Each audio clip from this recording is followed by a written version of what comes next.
Hey, thanks for joining me. As of this recording, just a couple of days ago, I did a review of Bloodstrike #1. This is a reprint of the cover of the book that I did. It was just a single issue, and I just went to town on that thing as far as what a giant pile of crap it was because it was so poorly drawn and just so ridiculous as far as the artwork. I talked about how I kind of thought that the over-the-top nature of the story, which is just ridiculous, it's not anything to take seriously. You know, you can make an argument that it's just made for the fun of it. Okay, that's fair. But it had so many things in it artistically that I was just like, this is just so ridiculous. I can't believe that this is even a thing. But it ended on quite the cliffhanger. You all remember. And I had to know how it ended. I had to know where this story was going. So, got on Amazon and for like 12, 13 bucks, found the collection. Look at this. It's a big, thick book. It's a whole graphic novel, right? This is what, 5 or 6 issues worth of content in here? You know, and honestly, you know, $12.99, it's not bad price for a book like this. Generally speaking, in terms of like if you got something that was good and worth reading. But I needed to know.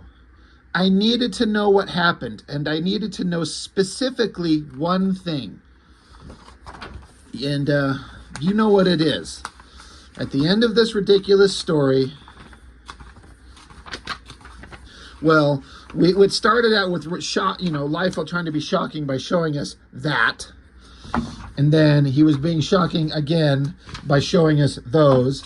And now, when it got to the end, after Bloodstrike, the single guy, who's just basically Deadpool, right there at the end of the story, it went to the part where, what's her name? Tragedy Ann. She chopped off something and took it. And it was in a jar right there. Looks like a giant sandworm from Dune, right? She's got a jar of Interlude. I have never seen a comic book where the hero, whether he's an anti-hero or whatever, where the main focus of the story had his freaking dick chopped off and kept as like a MacGuffin. You know, in Marvel, you know, the MacGuffin was the Infinity Stones, right? In the Marvel movies, they're all chasing him down because that was going to be the ultimate kind of culmination of the story as all the powers come together for the Infinity Stones. Well, in a Rob Liefeld comic, apparently a new kind of thing to do is have a character's dick be the MacGuffin and everyone's chasing it down. I had to know what is going to happen with this guy's severed snake. Wouldn't that be a good name for a comic book character? Instead of Solid Snake, it's Severed Snake. I had to know. So I bought the book. And, you know, some people have been, will ask me, why the hell are you buying a book you know you'll hate? Well, curiosity, one. I got curiosity. I want to know. And two, it's content for the channel. And, hey, I get ad revenue, so it'll pay me back a little bit, especially if more people watch it. I'm already pissed because the seam on this thing is already falling apart. Shouldn't be surprised. It's a cheap Rob Liefeld book. But anyway, quick recap. Bloodstrike, which I never understood. Bloodstrike was a team, and then Bloodstrike was a guy. He's chained up. He chews his own arm off to get away. I went over this in great detail. It all sucks. And then we flash forward to this couple hours earlier. He jumps into this estate in Japan, slices these guys' heads off, and he gets in some of the stupidest fight scenes I've ever seen. Liefeld used to be a guy that could compose incredible fight scenes. And I dug out a bunch of examples of things that, to show how Liefeld used to kind of be good. As much as I go to town and shit on his work, I was sitting here looking at, in my opinion, I think I've formed an opinion, New Mutants 100 and X-Force #1 are the absolute pinnacle of Rob Liefeld work. It's the best he's ever done, the best he will ever do. He will never be better than what he did in these. And even though you can kind of pick them apart, it's miles above this crap he's doing here. It's not even a close competition. even like this cover. For some reason, I got 2 issues of number 8, and so I just snagged them both. But, yeah, and I've got 2 issues of number 2. Anybody need an extra copy? I've got so many things to talk about. Like, Rob Liefeld covers. All he does anymore is just a figure of a person standing there and then like headshots of a guy surrounding him. Or some slight variation on that. That's all he does anymore. Like, this is one of the best covers he's ever done. Like a team of heroes running, action shot. It's all looked pretty like distinctive. You can tell who each one is. How about cover to book 2? You know, Weapon X versus Deadpool. They're fighting in kind of this interesting kind of angle. And the X design with the heads in the background there. How about X-Force number 9, this cover? You know, this is like a shot from a scene in the book, basically, as opposed to this. This is just nothing. This is nothing except look at guys standing here and headshots of everyone else behind him. The basic composition and format of this kind of cover is a valid one, but it's all he does. He doesn't do any variation. Watch it. Watch how we go through these in the covers that they show. So even that cover 9 is better. And X-Force number 1. It's an appropriate, like, just team shot of everyone standing there looking awesome. It's iconic. Everyone's distinctive. And it's somehow, for Rob Liefeld, well drawn. In as much as what Liefeld can do is well drawn. And then New Mutants 100. You know, this is the introduction of all these characters. Or not the introduction of some of them, you know. Shatterstar and Feral. But they're like the new team that's showing up. In the background, you got Cable that's been there for a minute, and then, you know, Cannonball and Boom Boom. There's actually something going on, and it kind of fits the relevance of the story. Liefeld covers are just guys standing there and headshots of people around them. They're either standing there or they're jumping through the air. Because Liefeld will not draw backgrounds of any level of complexity. But as we're going along, I already went over these. Fight, just weak, fastly banged out, uninteresting nonsense. Fights some sumo guys, runs into Tragedy Ann. They're all standing up against concrete walls. Got Blood Wolf. I got to be careful because the YouTube algorithm didn't like something on the previous video and limited it and wouldn't let it be monetized. So I don't know which part exactly it was. I don't know if it was this giant thing, his blood nuts. But yeah, and then so like I was talking about, Bloodstrike is just basically Deadpool. This is Cabot, the original team leader of Bloodstrike, the team. He's just Cable. So it's just Cable versus Deadpool. I forgot to point out in the last one how Bloodstrike, the single guy, Deadpool's head here, it just looks like it's a basketball or a balloon or something like that, just filling up with air right there. That doesn't look like a head. There's no anatomical accuracy on that. Like, and I know that's ridiculous for me to talk about Liefeld and anatomical accuracy, but good God, he just drew a basketball. And then Bella and Shogun and Deadlock show up. I guess they're members of the team now. And then, of course, it showed up. Tragedy Ann chopped off our hero's ding-dong, put it in a jar, and put it right in front of our faces. I was also paying attention to how Tragedy Ann is holding it with her left hand, and now, or rather her right hand here, and then the very next panel, it's over in her left hand. Right hand, left hand. So, I had to know what happened. I need to know what happened to the dick in a jar. So,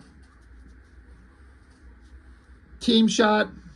Hey, at least everyone's kind of doing something. So what, Bloodstrike, Blood Wolf, Deadlock, I guess? Shaft? Maybe? I don't know. This book is, what was it, 2015? The original one was 2015. This is first printing May of this year, actually, 2024. So this is a very recent collection in terms of this collected book, where Liefeld doesn't own the rights to Youngblood. So Shaft and Die Hard or not? So here's book 2. Here, okay, this is what I was excited for. The second issue. of Bloodstrike, whatever. We're going to find out what happens to the dick in a jar. What is the title of this book? It's called Leverage, or Dude Who Stole My Cock. Like, this is something that Mr. Liefeld actually wrote. He's trying to be funny. I mean, and if this was someone else drawing this and writing it, I'm okay with the concept. But it starts out with like the worst drawing of a guy in a chair in a room up against a concrete wall with his hands bound behind his back. This bland-ass outfit, no... It's just like, look at... He doesn't even draw like shoes or tread or seams of boots. I guess it's not necessary, but it's just like this bland, amorphous shape. And then these shackles holding his hands behind his back, and it starts out saying, "Dark Knight, my ass."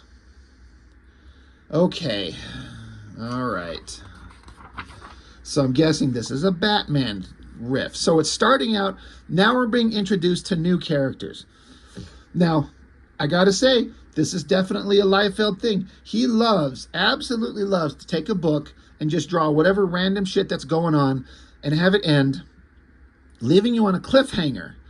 And then the next book just skips by the whole cliffhanger itself and introduces new characters. Look at Youngblood #1 and then Youngblood #2. It ended on a big scene where the team was going to fight a bunch of heroes. Never see it. And it starts out in book 2 in Youngblood introducing Prophet. And now he's the focus of the book, forgetting the 20 or 30 other characters we've been introduced to that we know nothing about. So we got this girl standing here. She's wearing red. And then again, Liefeld's doing like, he wants to have her standing there with her knee in the air. So he just has some jagged concrete walls. And then I don't know if this is supposed to be a window. And those are supposed to be city buildings behind him. So lazy. But she talks about how this guy, was expecting more from him. You're supposed to be this brilliant... I should have taken your advanced age more seriously, anticipated slow reflexes, calcified bones, underdeveloped muscles. Basically, she's saying that she defeated this guy and captured him, and she's disappointed because she thought he'd be much more of a badass than he actually was. And so she punches him when he kind of mouths off to her. And so it goes over here, and it says Professor Knight. Now, I'm fairly certain, I think I've got it right here, in Supreme, they did, they made Supreme is a Superman character, so they did a Batman character, and I think it's supposed to be this guy. And so this is I don't know for sure, you can correct me if you know. I'm certain that Liefeld did not create this Batman riff called Professor Knight. That is too smart. That's got to be an Alan Moore creation. But Liefeld's going to take advantage of that because, I guess why wouldn't you? Professor Knight, the Dean of Darkness, champion of Star City, unseen by the public in recent years, and he spends his retirement deep inside the halls of Night, the subterranean lair from which he waged his campaign against crime. A founding member of the Allied Supermen of America, he counts fellow Titans of Justice, Supreme, Glory, so basically Superman and Wonder Woman, and Roman, otherwise Namor, among his closest friends. He's saved the world countless times, blah, blah, blah, blah. He's got a condition where he's less effective during the day, but more alert, athletic, and powerful at night. He avoids daylight and the limits it puts on his abilities. So that is too smart to be a Rob Liefeld creation.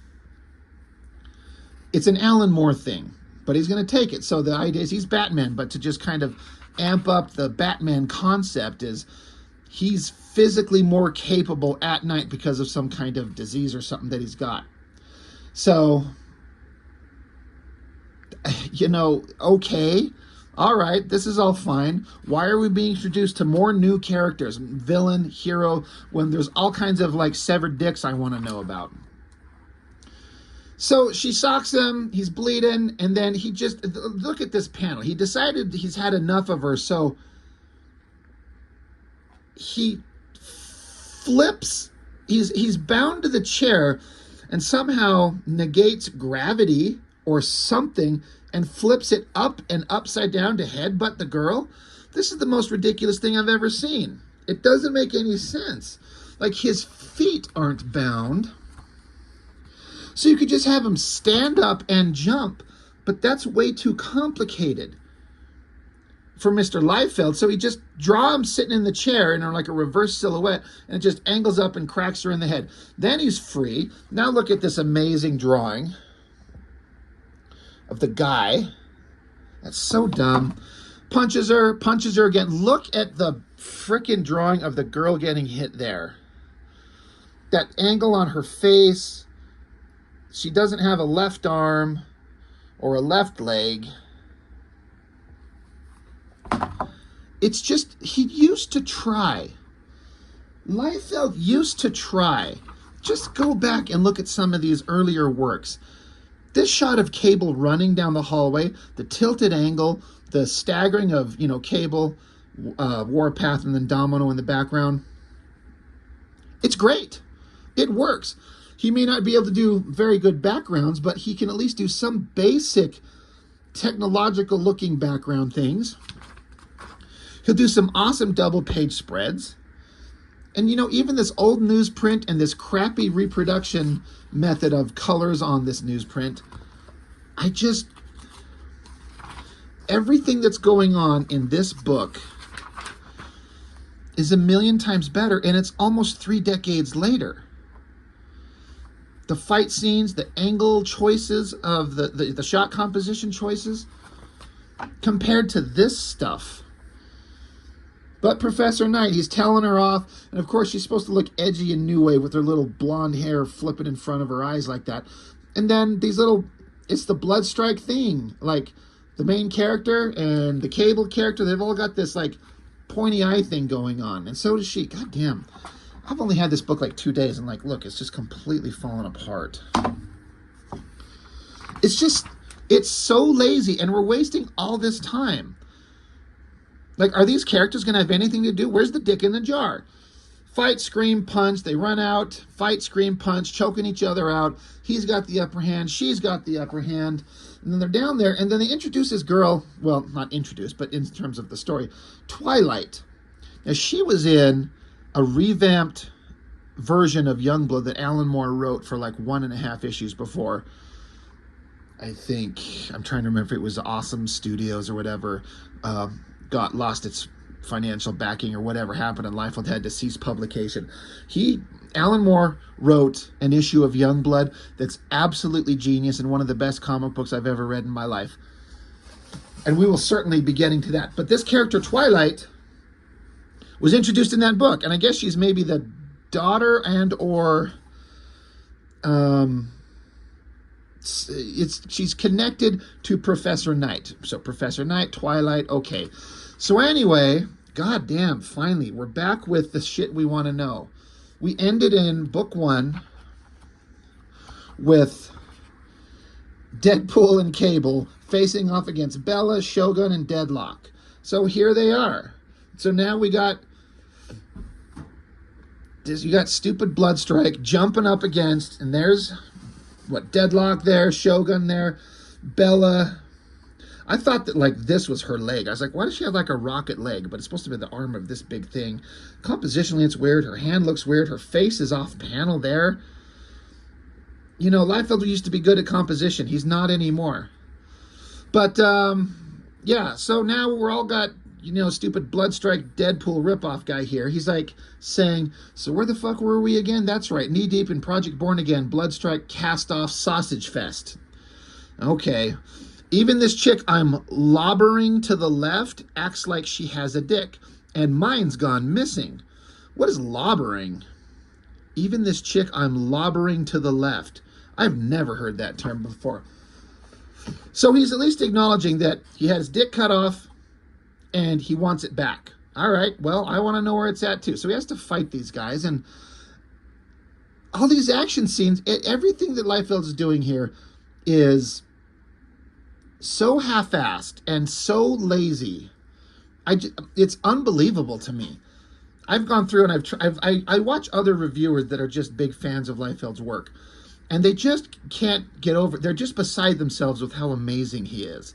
I know everyone's got different opinions on this shit, but I don't get it. There's 1,000 things I could point out. Like, what? How are you okay with this or this or this? And there's like, it's just so exciting. It's just so fun. It reminds me of when I was a kid. Oh, okay. And even Liefeld's trying to be, what's the word? He's taken here where we're just hearing the thoughts of Bloodstrike. And he says, Bloodstrike's looking at this Deadlock character. He says, Deadlock, just look at you. You're the worst excuse for a bad Wolverine cosplay ever. Like, have you even looked in a mirror? So bad. I'm embarrassed for you and whoever thought this look was a good idea. So, he's making fun of himself. He's trying to, like, take the piss out of everyone else's kind of critiques of, like, you draw the stupidest things and you create the stupidest things. And he's like, oh yeah, well, I'm gonna call it out too. So that means that I'm smart and I'm self-aware and I can make fun of myself. Okay, sure. At least he acknowledged it. I always thought at first glance, a shot of Bloodstrike's head, and this is Deadlock's hand behind him, but I thought it was like a ponytail on Bloodstrike suddenly. Like it was his hair hanging out. Okay, but at least we're back with Bloodstrike, and we're going to find out the resolution to the Dick story. So, and then this is just some, goddamn, book is just falling apart. I guess I shouldn't be too worried about it, because once I'm done with this review, I'm never going to look at it again. But then, so Bloodstrike is going to jump up on top of Shogun. Shogun is supposed to be this giant, robotic, technological Marvel war machine kind of thing. Look at how lazy he fucking draws this thing. He draws a little curve, a little pointy shape, and then it's a couple of curves and a couple of pointy shapes. And now suddenly, Bloodstrike shrinks down to the size of, like, he's like only 12 inches tall or something. Because the size difference is not the same. He just shrinks down, or it's just, Liefeld's just a terrible artist. And he's saying like, oh, a giant robot, you got all these exposed gears and wires. So he reaches into nowhere and pulls out a bunch of wires, and apparently that stops Shogun, this amazing robotic battle droid. You just jump on his shoulder, pull out some wires, and he's done. And then Bloodstrike can apparently rip apart steel and metal with his bare hands, because he severs one of this robot's arms and then picks it up. It looks like a fucking trash can he's holding or something. And then he's able to engage the weapon and fire, and then just riddles Deadlock with bullets. And then he throws a couple of, like, looks like, Egg McMuffins on top of the body of Shogun. And again, look how shitty the drawing is. Liefeld is not interested in the time that it takes to draw this robotic creature. But he throws these Egg McMuffins on him. They're supposed to be grenades, I guess. And he blows up, and Bloodstrike jumps away. Oh my god, Bloodstrike is just so awesome. Isn't he just like Deadpool? Look at the composition on this. You just draw it so far up that the hands disappear out of the top of the page. Like, you can't do better than that? So he falls to the ground, and then the chick, Bella, who's Girl Cable? Girl Cable point 2? Because we've already know who Girl Cable is. That's the girl from Cyberforce. Gray hair, and then the same boy haircut she puts on this chick. I assume this is a girl. But look, in the introduction shot of this character, in the last issue, I pointed out, very excitedly, that she showed up, and Liefeld, for God's sakes, drew a string on a bow and arrow. He drew the string. Well, guess what? She doesn't have strings now. Now she's just, it's like her string got snapped, so she's just holding the pointy things at his eyes. Because he thinks it looks awesome or something. You can't take a ruler and draw a line and a line. Now, everyone, would point out to me that the bow with no string, as far as I know, was introduced as a concept with Shaft and Youngblood, and it's some kind of like hyper-advanced, magnetically propelled arrows. Okay, one guy can have that weapon, but everybody has that weapon. But he already established that it has strings. Now they just don't.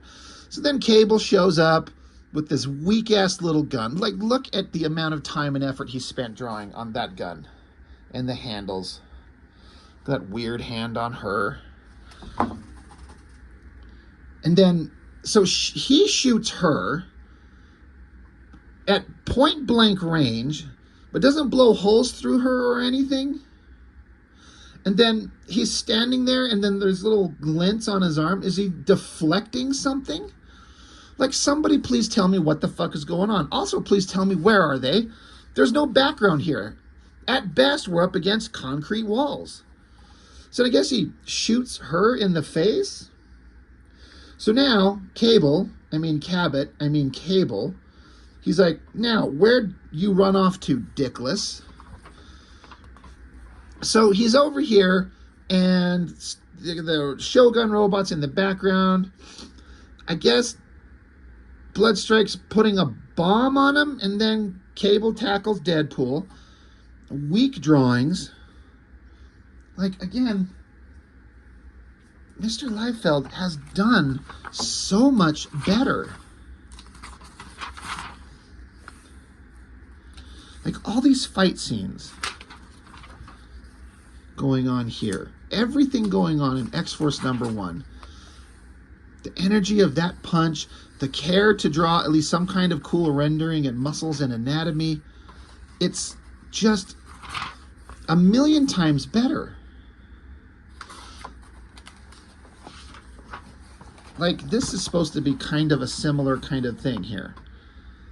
You can tell me what you think looks better, but the Feral one looks 1,000 times better. Everything going on in the X-Force here. The Feral versus, what, Wildside, I think his name is. Everything in this. The compositions, the layouts, the attention paid to the detail, the care to give a shit.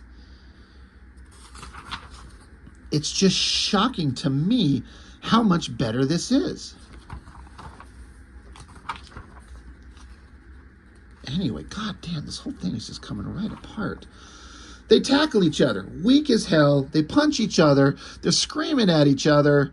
So, stupid Bloodstrike says he plopped a bomb in Cabot's belt. And so Cabot's like, oh shit, I gotta look for it. And then the bomb explodes right on his own belt, but he just kind of gets flung away. Okay. The poor colorist. He's just like, just throw weird color textures in the background. I have no idea where they are. I have no sense of location or environment. And guess what? Neither does Liefeld. So then Cabot, Cable standing there, and Deadpool, Bloodstrike's going to teleport away.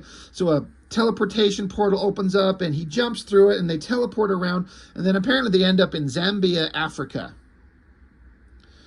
And Bloodstrike has no swords in his hands or on his back, but then he instantly has a sword in his hand.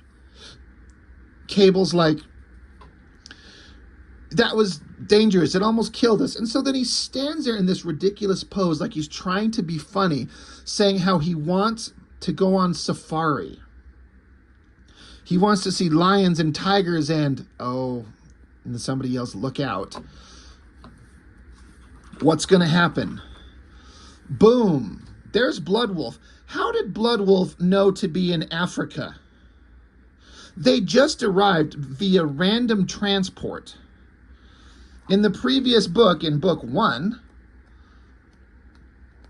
stupid Bloodwolf, when he got done banging on the girls and, you know, drinking their blood, he was sent to go hunt them down and kill them. So it makes sense that they end up in conflict, but they just teleported to Africa. How the hell did he know to be here? And apparently Bloodwolf is just huge. And so now Bloodstrike's got a giant hole through his chest, right? Like from his back to his front, a giant hole. Splat. I wonder if that's like a riff on Stephen Platt.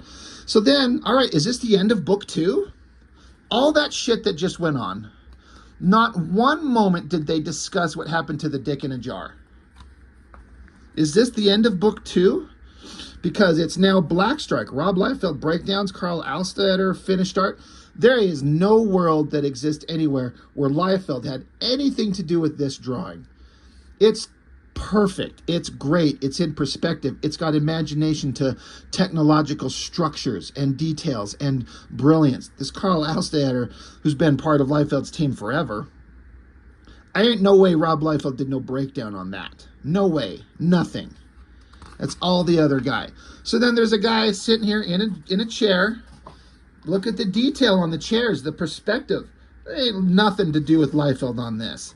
Did he actually, like, maybe just said, have a guy sitting in a chair, have a close-up of his eye as the computer starts up and restarts operative Omega, blah, blah, blah. You need to go hunt somebody down. There's some actual backgrounds and technological details, armor and headgear and everything, like sitting on a table. So he armors up. And he says, I have an old debt to settle with Cabot, Stone, and Blackstrike always settles the score. So we have Bloodstrike, the single guy. We have Bloodstrike, the team. And now we have Blackstrike, who's got the same-ish, sort of-ish, like pointy eye things. He looks more like a cheap-ass version of Spawn. But details, cool designs on the sword handles. Look at the blade on the weapon there. All right, so now we've introduced another new character. It had Professor Knighton and the girl in the red. And then we saw Deadpool and Cable fight Bloodwolf for a minute. Never got any resolution to it. Now we got another new character.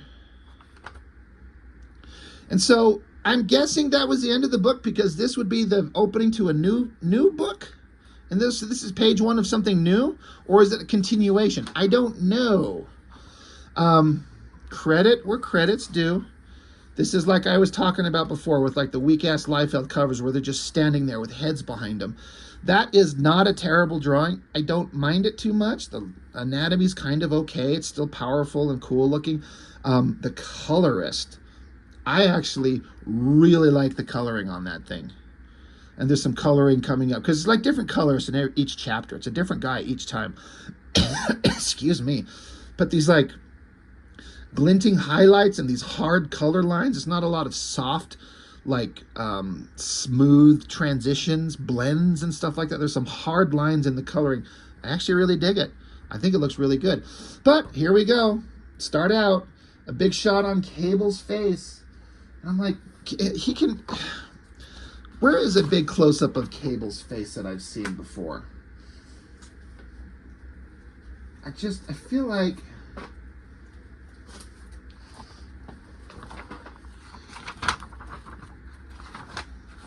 The issue that Mike Mignola drew.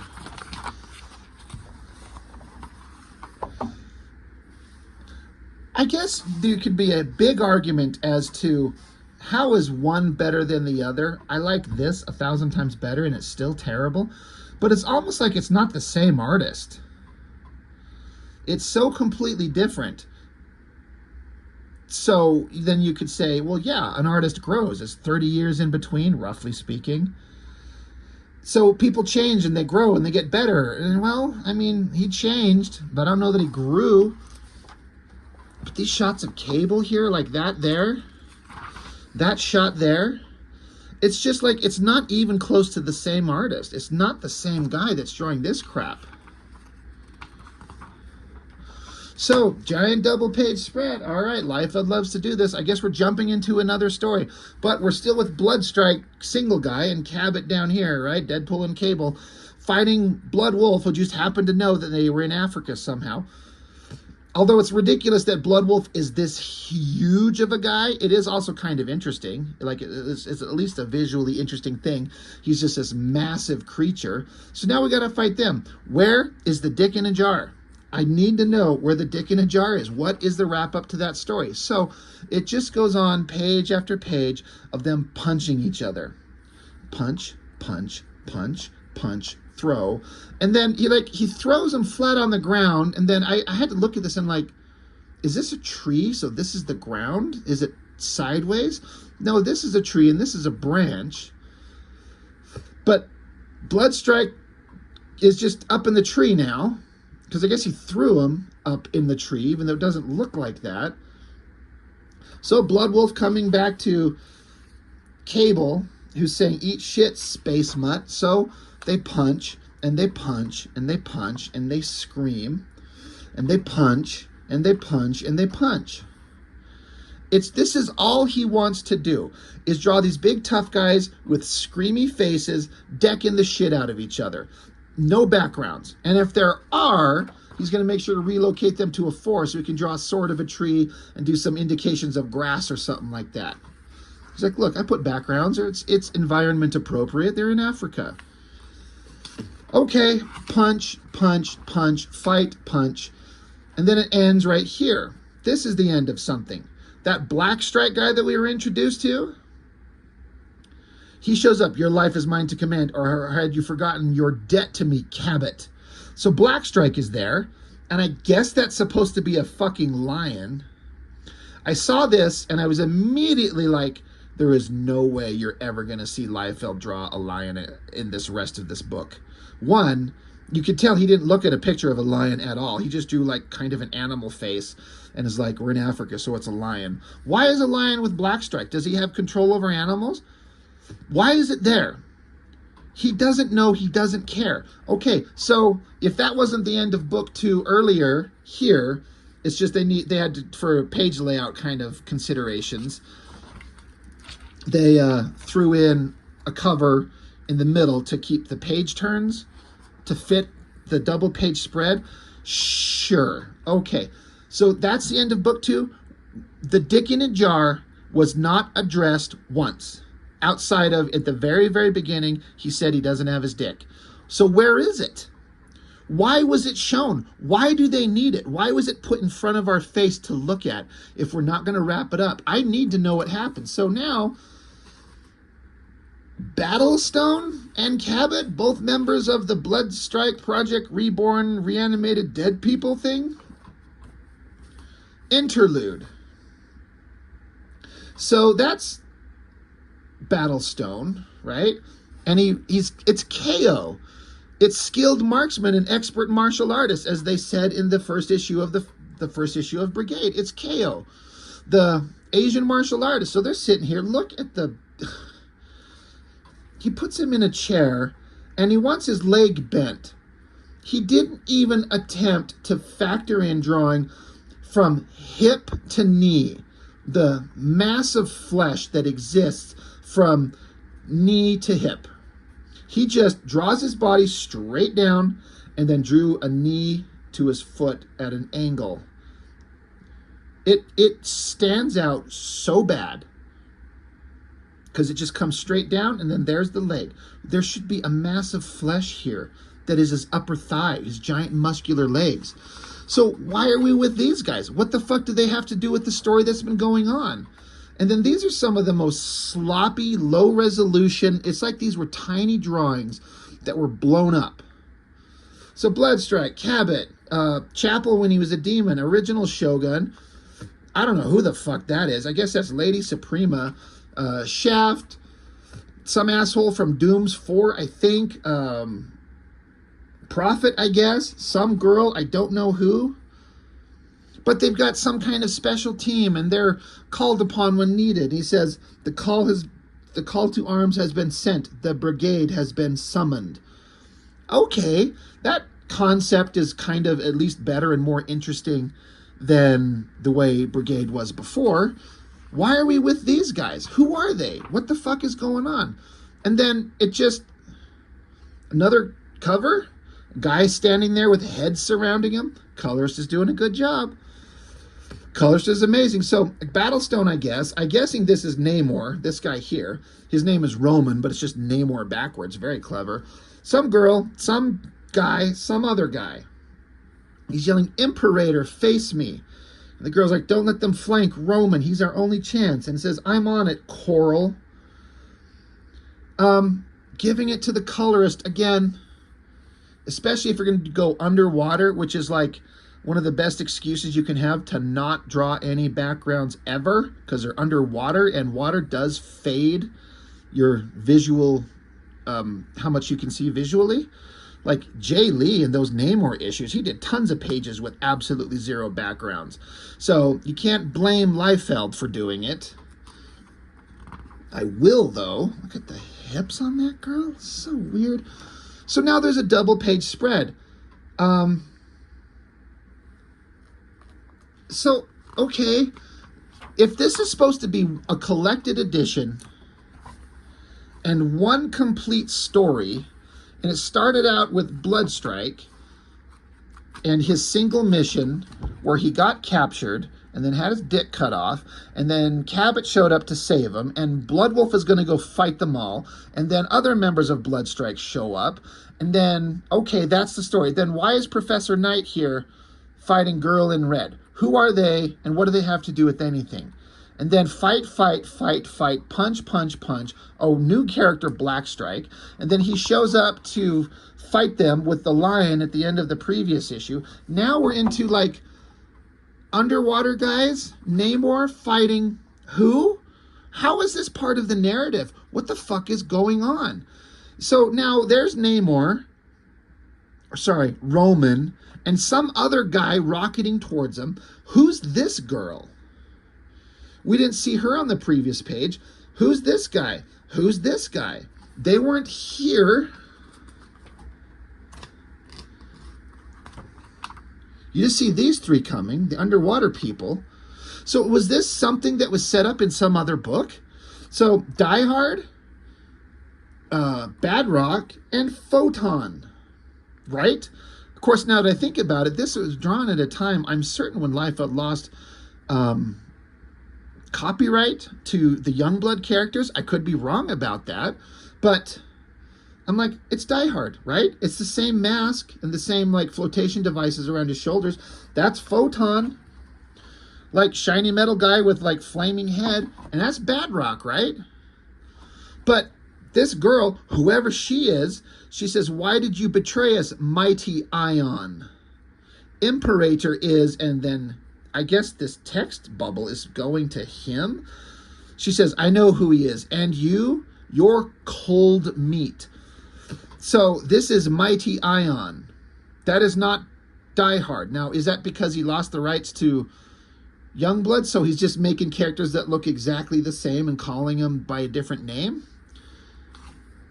Who are these people? So there's underwater fight. KO, Boone, Thermal, my friends, you killed them all. And fight, fight, punch, underwater, kablam. What a crappy sound effect. Okay, so underwater battle with these people, and I guess this guy, I thought he was Supreme, because isn't this the revamped Supreme costume, like the white outfit with, like, the red pattern? I think there's, like, an Alex Ross redesign. Who are these guys? And then, so I'm like, this is Bad Rock, right? So he punches Cold Snap here, but then Cold Snap calls him Greylore. Wasn't Greylore the name of the big Bad Rock looking strong guy of the Berserkers? Is that him? Who are these guys? What does any of this have to do with everything that's been going on before? So they take him out of the water and they fly up in the air, and then I guess this is Lord Imperator. Who's that? I've never heard of this character before. So Roman is screaming at him, and they're staring at each other, and Brigade guy, there's Battlestone, he needs to intervene. This drawing, just a bunch of lazy ass shots. They're screaming at each other. I got to give it again to the colorist. I like the coloring. It's vibrant and bright, rich colors. It's not like a dull gray or brown or anything. I thought he blew his head off there.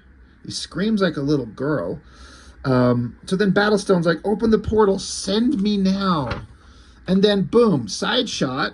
So now I guess Battlestone is fighting against Lord Imperator, whoever he is. So double page spread.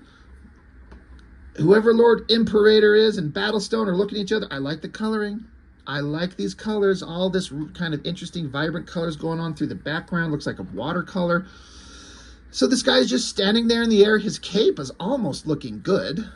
And then all these other characters show up. I'm like, are these all like Supreme characters? I know that Alan Moore introduced this wide, expansive background universe to the Supreme universe that was 1,000 times more interesting than anything Liefeld ever did. But I'm like, so are these a bunch of Supreme characters? Is that Mickey Mouse as a Supreme character? And then can Battlestone just float in the air? Look at his body. He's like a square. He's like built like a refrigerator with arms and legs. It just keeps going on. Where is the dick in a jar? There's a guy in a jar here, and for a minute I thought there was another dick in a jar, but that guy, either he's got one that's sitting crooked or he just doesn't have one. Explain that to me. But look at this sloppy drawing. Like, it's so rough and scratchy, and it's not that big. And then they're up in this space station, floating off into the universe, traveling between dimensions and universes or whatever. What the hell is going on? And then here's like, I guess they're traveling dimensions. And these drawings, even for Liefeld, are god-awful. They're like sketchy, crappy. There's Prophet. This is the transgender Glory. I mean, I know they did a revamp of Glory that was pretty highly regarded several years ago, and she looked like this. I haven't read it, but I kind of want to get my hands on that and see what that was about. But yeah, you got Prophet and whoever and some face and some guy and some other faces. Who are all these people? What do they have to do with the Bloodstrike story that was going on? So Battlestone standing there, Badrock and Cold Snap are still fighting underwater. There's Die Hard, and whoever that is that Jonas Sybrid? I don't know who that guy is. And then a teleportation portal opens, and then there's Bloodstrike and Bloodwolf. What? Weren't he just trying to murder him? Didn't Bloodstrike have a giant hole through his chest? Which I think I kind of forgot to acknowledge after he got punched through. Remember? It ended with him punching a hole through Bloodstrike, the single guy. Giant hole. And then the next time you see him, there's no giant hole. So what happened? And now they just show up and they're here, and are they working together? He says, I got myself a good bloodhound, pay dirt. So what's happening? And so he's mid-jump, and then we just draw a whole other page where he's mid-jump. So now he's decking Battlestones, and now they punch, punch, punch, punch. Looks like Bloodstrike, the guy, is like doing some kind of dance here. I don't know what's going on. And then now they're in a battle, and it looks like they're stopping and staring at us. And for a giant double-page spread, what a waste. Like, this is so poorly done. It is so not dynamic. It is not interesting. There's nothing awesome going on here. I was like, what are they staring at? Why are they both? It's like they're both looking at, like they're both fighting, and they're stopping and they're looking at us. Or something else off screen, like stopping them both from fighting. Now they both have something to look at. What is going on? What a weak-ass drawing. And nothing. They just keep fighting, sending Bloodstrike into the wall. So now Bloodwolf shows up, and he starts beating on Battlestone, starts pummeling on him. So now they're fighting. What is going on? Bloodwolf, they're just... The only backgrounds you've seen are like flat, concrete, technological walls of some type. And then suddenly Bloodwolf has a giant pipe, I guess. He just finds a pipe and then like shows it to Battlestone. And then suddenly the pipe that he's got that's like 12 feet long here is... What happens to it? He slams it on his head. Where did it go? You guys who watch this that are big fans of Liefeld, tell me what happened between this panel here, that there, and that there. Explain it to me, please. And then he tackles him, punches him, and they punch, punch, punch. Again, all Liefeld wants to do is draw these guys punching each other. And then another portal opened, and then in comes Hot Girl. Lethal. This is another girl character that's been in Liefeld's bullshit universe. And then some guy that looks vaguely familiar. I can't remember who this is. Duel, I guess, is his name. Who's that? So absolutely nothing in this thing had anything to do with the previous 2 issues. It was like underwater fight, Battlestone and Brigade, and then Bloodstrike and Bloodwolf show up, forgetting the battles that they were doing, and then Duel and Liefeld show up. And then I see this cover, and I'm like, I know exactly what that is. That's the cover to the remaster of Brigade #1 that a bunch of artists have redone. And yes, that's what this is. I got a whole video on this where we did a side-by-side, page-by-page comparison of every page that was redrawn by all these different artists. So I'm like, is this the end of the story? Now it's just reprinting the remasters of these books? So I keep flipping. This is the Brigade remaster. And then we get to the other end, it's Bloodstrike #1, remastered, which I didn't read it. I don't know if this is different dialogue, if the story's been redone, but it's basically recolored issue 1 by Dan Fraga of Bloodstrike. The original comic, original #1. And then it ends. What in the fuck is going on? There is no through line of this story in any way, shape, or form. The only microscopic through line, a little bit, is issue 1 is its whole thing where he gets his dick cut off, and then it starts out issue 2, once we get past Professor Knight, then we do jump back in with Bloodstrike trying to get away, and then Cabot's helping him, and they're fighting, and then Bloodwolf shows up, because that was established in issue 1. Bloodwolf's there, sent on a mission to go get him. Then he shows up, but then it just goes off into just nowhere. If you are just a casual comic reader and you pick up this giant book, you expect to get a full story of some type. There is nothing in there. It does not go anywhere. Rob Liefeld is like this ADHD-like kid who gets like this an idea. He's just got ideas. And he sits down and he'll start drawing a couple of pages. He's like, oh my God, I'm going to put a dick in a jar. It's going to be funny. I'm going to have Bloodwolf there, and I'm going to have him be naked. It'll be funny. And then I'm going to have Cabot show up, and they're going to fight, and it'll be funny. And then and then a shiny thing happens, and he goes off in another direction and starts drawing other comics. This is not a complete story. This is not a complete read, and it should be. That's the point of these things. If I'm buying a collected edition, I'm not just looking to buy a single floppy comic, just, 17 to 20 pages or whatever. I'm buying multiple issues in a collected edition so I can get an entire story, a good full reading experience. And that doesn't happen here. It's just a bunch of random, barely connected ideas. In most places, not connected at all. There's a few connective threads here and there, but again, just give this to the casual reader, like the non-Rob Liefeld apologist. Give this to a person and read it, and then come back and tell me what happened.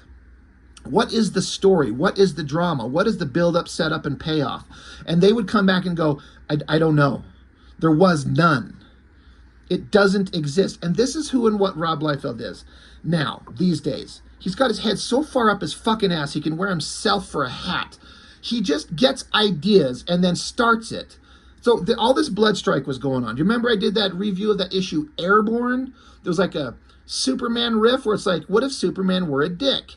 And it was just like a few pages. And he talked about on social media, this is my magnus opus, if that's the proper terminology, if I'm saying it right. This is my life's defining work. This is my future project. He's never done anything with it. And then he did that Last Blood that he released on that Whatnot app, where it's like you can buy things directly from him off the app and go bid on things. Last Blood. If you've never heard of it, you can do a search on YouTube. There's at least one guy who does a flip through of the book. And it's like the remaining characters that Liefeld owns, minus all the Youngblood characters, he brings back some of them in this Last Blood, even including some of the guys in this book. But that story has nothing to do with this. And he's released one issue months ago and said that issue 2 would be available the following month. It's 5, 6, 7 months later. No sign of issue 2. He's not following through on anything. Will you people who love him please tell me what the fuck it is you like about his work? Please explain this to me. It's aimless. It's directionless. It's pointless. Now, again, I can get on board. If he was like a nice guy, he's a complete dickhead online. If he was like a nice guy and the stories at least had some kind of like through line, like I was saying before, introduction, build up, payoff, I would be kind of fine excusing his bullshit art if he was like a nice guy and there was actually a story that you could read. But he goes online and talks about how amazing he is, how great his sales are, how no one can match him, how people line up to see him all the time. He's in love with his own legend. He's so determined to make himself to have a legend like Jack Kirby. He wants to be that, and he is not that. He does have a legend and a history, absolutely. There is no denying what he did on New Mutants. There's no denying what he did on X-Force. There's no denying the creation of Cable and Deadpool. And there's no denying the formation of Image Comics and the independent books that he put out, Youngblood and stuff like that, decades ago. What has he done anymore that makes any sense? This is like a perfect culmination of the absolute bullshit nonsense that he's just out of his mind. This shit does not make any sense. It's just a random collection of ideas thrown together that don't make any sense. And people want to excuse it. Like, it's just like, it's fine, it's great, it's cool, it's awesome. Like, how is it great and awesome and cool? What is great and awesome cool about this? It's fucking horrible. And I don't understand. I don't know what else to say. And I say this as a guy who makes books. I'm a nobody. You know, I'm Rob Norton, he's Rob Liefeld. I'm a nobody. He will always have a legend. No matter what happens, he'll always have popularity and people that are interested in who he is. But I do make my own books. I do write stories. I do create things. And so I do have some idea of what I'm talking about. I have, I'm getting them to show here. Bear with me. 1, 2, 3, 4.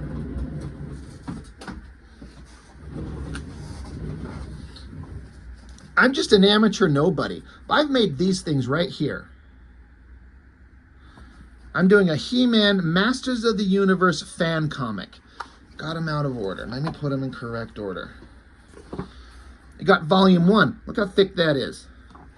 Volume 2. They're all thick books. They're all graphic novel size. There's book 3, book 4 right there.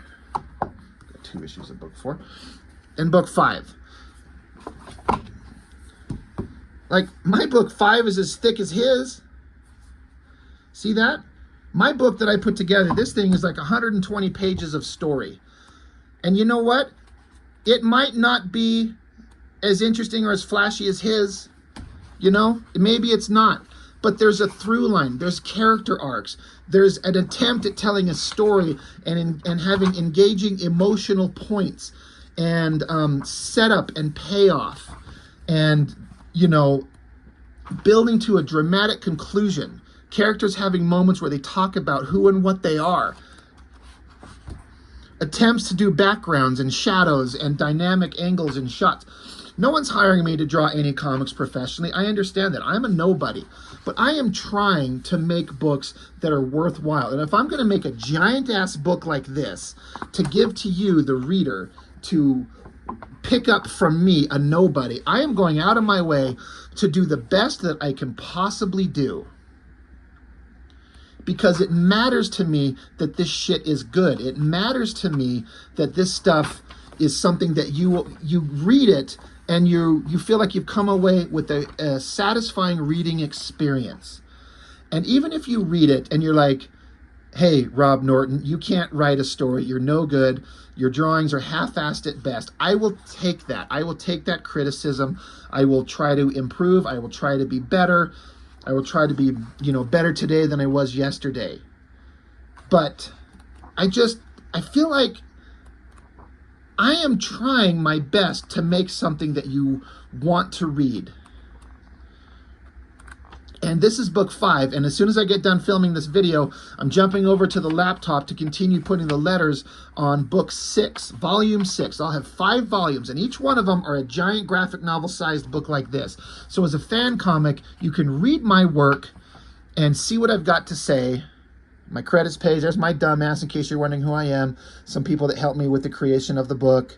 Somebody helped me with some writing, somebody who helped me with some art modeling, somebody helped me with the production, somebody who did some artwork in it as well. I've got some pinups from some friends who throw their work in here because they enjoy what I do and wanted to be part of it. And I appreciate it very much. Anyway, I can't get over what a pile of crap this is. It's just absolute junk. I've done reviews on tons of Liefeld books, and I've called certain books of his the worst things he's ever done. And I think the ones I've listed as the worst thing he's ever done are the Teen Titans. I would refer to that as the worst thing that Liefeld's ever done. And then the Captain America book, the infamous Captain America run, issue 1. I've listed that as the worst thing he's ever done. I take that back. This bullshit here, this is the worst thing he's ever done.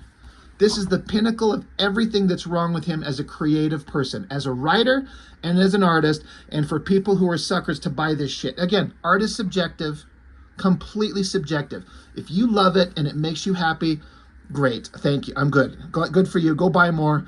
Go get his signature when he comes to town at a convention. Continue to buy his work. Great. I'll continue to pick up his work on occasion, but only because I have a YouTube channel and I can get ad revenue off it because I can put it up on there and scream about how god-awful it is. He used to be good, and he doesn't care one bit anymore. He thinks he does. He thinks he cares. He absolutely does not care. And my evidence is this. There's nothing going on here. Yeah, I don't even get to find out what happened to the dick in a jar. That's the only thing I wanted to know. Why did they cut it off? Why did they take it? Why did they keep it? Where is it? You never find out. So it's absolute bullshit. And then where's Airborne? Where's the Brigade Kickstarter that there's still people online years later waiting for their payoff from the Kickstarter that he did? Where's the book 2 of The Last Blood? Like, he's not doing anything. He's just taking people's money and laughing all the way to the bank, patting himself on the back for how brilliant he is. And it's just, I can't get over it, obviously, clearly. This is Rage Rob, and this has been my review of Bloodstrike Battle Blood, the stupidest thing Rob Liefeld has ever done. It's the worst thing. It's absolute garbage. So, thanks for joining me. I appreciate it. See you next time.